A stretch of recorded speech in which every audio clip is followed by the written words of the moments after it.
ان اللہ و ملائکتہ یصلون علی نبی یا ایھا الذین آمنوا صلوا علیہ وسلموا تسلیما۔ بے شک اللہ اور اس کے فرشتے نبی محترم صلی اللہ علیہ وسلم پر درود بھیجتے ہیں۔ اے ایمان والو، تم بھی ان پر درود بھیجا کرو اور خوب سلام بھیجا کرو۔ ہمارے نبی صلی اللہ علیہ وسلم کی ظاہری حسن اور اخلاق کی تعریف تو سب کرتے ہیں، ان کی تعریفیں کیے تھکتے نہیں ہیں، یہاں تک کہ مدینہ کی گلیوں میں ہمیں گھومنا اچھا لگتا ہے کہ وہاں ان کے قدم مبارک پڑے ہوں گے۔ ہم اپنے بچوں کے نام کے ساتھ محمد لگانا پسند کرتے ہیں، حتیٰ کہ سارے عالم کی سب سے عمدہ اور بے عیب مثال ہمارے پیارے نبی صلی اللہ علیہ وسلم ہے، جس میں کوئی شک کی گنجائش ہی نہیں۔ لیکن کیا ہم سب ان کی قول اور عمل یعنی حقیقی سنتوں پر اس طرح عمل کرتے ہیں کہ جس طرح ایک محبت کرنے والے کو کرنی چاہیے؟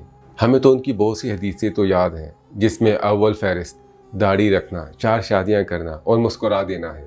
ان کے علاوہ بھی بہت سی سنتیں ہیں جو ہمیں پتہ تو ہے، جیسے کہ وقت کی پابندی کرنا، سچ بولنا، ایمانداری، بچوں سے پیار، مسواک کرنا، اپنی بیویوں سے پیار کرنا، اپنی بیٹیوں سے پیار کرنا، بیویوں سے ہنسنا، کھیلنا، مذاق کرنا اور شفقت سے پیش آنا، رشتہ داروں اور دوستوں سے تعلق بنائے رکھنا، بیماروں کی عیادت کرنا، یتیموں کی دیکھ بھال کرنا، ہمسایوں کے حقوق کا خیال رکھنا، رات کو وضو کر کے دائمی کروٹ سونا، رات کو جلدی سونا، صبح جلدی اٹھنا، اس کو معاف کر دینا جو آپ کے غم کا باعث بنا ہو، ہر نماز کے بعد آیت الکرسی پڑھنا، ہر رات سورہ بقرہ کی آخری 2 آیتیں پڑھنا اور سورہ ملک پڑھنا، ہر وقت استغفار کرنا، اچھا بولنا یا تو چپ رہنا، گھر میں داخل ہوتے ہی بسم اللہ یا سلام کہنا۔ یہ ساری وہ سنتیں ہیں جو ہمیں پتہ تو ہے، لیکن ان پر عمل کرنا اتنا مشکل کیوں؟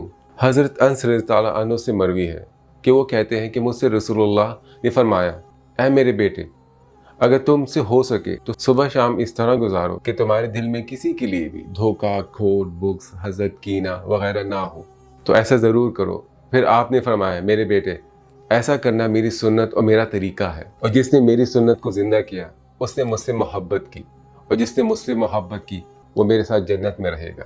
قرآن مجید میں بہت سی آیتیں ہیں جو ہمارے نبی صلی اللہ علیہ وسلم کے متعلق ہیں، اور ان کی بہت سی خوبیاں اور خصوصیات بیان کی گئی ہیں، جس کی وجہ سے وہ تمام عالم کے لیے ایک بہترین نمونہ ہے۔ فی الحقیقت تمہارے لیے رسول اللہ کی ذات میں نہایت ہی حسین نمونہ حیات ہے، ہر اس شخص کے لیے جو اللہ سے ملنے کی اور یوم آخرت کی امید رکھتا ہے اور اللہ کا ذکر کثرت سے کرتا ہے۔ آپ صلی اللہ علیہ وسلم چلتا پھرتا قرآن تھے۔ اللہ سبحانہ تعالیٰ قرآن میں فرماتے ہیں، وَإِنَّكَ لَعَلَىٰ خُلُقٍ عَظِيمٍ، اور یقیناً آپ اخلاق کے اعلیٰ درجے پہ ہیں۔ اللہ سبحانہ تعالیٰ نے نبی پاک کو تمام جہان والوں کے لیے رحمت بنا کے بھیجا، وَمَا أَرْسَلْنَاكَ إِلَّا رَحْمَةً لِلْعَالَمِينَ، اور اے رسول محتشم، ہم نے آپ کو نہیں بھیجا مگر تمام جہانوں کے لیے رحمت بنا کر۔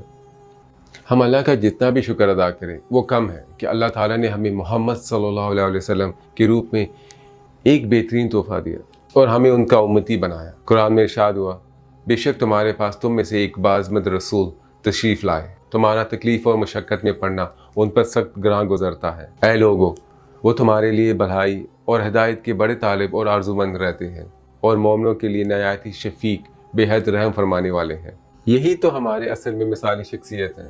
ہم دوسری شخصیات کی نقل میں لگے رہتے ہیں، لیکن کبھی حضور کی زندگی میں ہم نے جھانک کر دیکھا، کبھی ان کی سنتوں پر اس طرح عمل کیا جس طرح عمل کرنے کا حق ہوتا ہے۔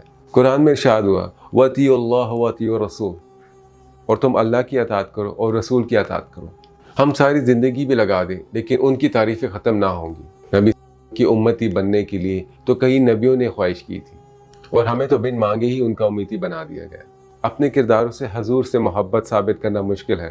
صرف گھر میں چراغاں کرنے سے یا سال میں ایک دن میلاد سے حضور سے محبت ظاہر نہیں ہوتی۔ ان سے محبت کرنی ہے تو ان کی بتائی ہوئی زندگی پر عمل کریں۔ سب چاہتے ہیں کہ نبی پاک صلی اللہ علیہ وسلم کی خواب میں زیارت کریں۔ کیا ہم اس قابل ہیں کہ اپنے گناہوں کے ساتھ ہم ان کا سامنا کر سکیں؟ ہم لوگ دنیا کی محبت میں اس قدر غافل ہو گئے کہ ہمیں اپنی دنیا کے آنے کا مقصد ہی نہیں پتہ۔ نبی صلی اللہ علیہ وسلم سے محبت صرف میلاد تک محدود ہو گئی ہے۔ وہ شخص کبھی بھی مومن نہیں ہو سکتا جس کو نبی صلی اللہ علیہ وسلم اپنے باپ اور بیٹوں سے زیادہ عزیز نہ ہوں۔ اللہ سبحانہ تعالیٰ ہم سب کو حضور صلی اللہ علیہ وسلم کے بتائے ہوئے راستے پر چلنے کی توفیق دے، اور نبی پاک سے حوض کوثر پر ملاقات کروائے۔ آمین۔